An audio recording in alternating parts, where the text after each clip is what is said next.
السلام عليكم ومرحبا بجميع متتبعي وزوار القناة. نتمنى تكونوا بخير وعلى خير. من خلال الفيديو اليوم راح نشوفوا استعدادات مدينة عنابة لاستقبال موسم الاصطياف 2026، حيث تشهد المدينة أجواء رائعة وتحضيرات مكثفة على مستوى الشواطئ والتهيئة الحضارية، ناهيك على النظافة والخدمات السياحية.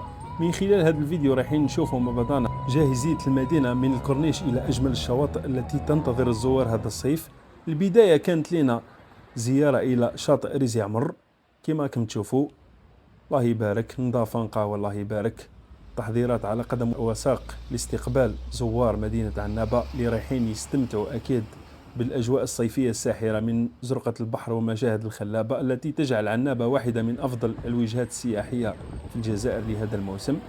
كما تشاهدون الله يبارك، نظافة نقاوة ما شاء الله، كما راكم تشوفوا أجواء جد رائعة.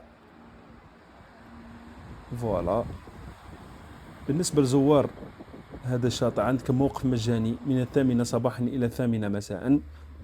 من خلال هذا الفيديو حبيت نمر رسالة فقط لزوار هذه الأماكن: حافظوا على نظافة المكان، حيث أن الشاطئ ولا الكورنيش يحتوي على هاوية النفايات اللي رايحين تلقاوها في كل مكان.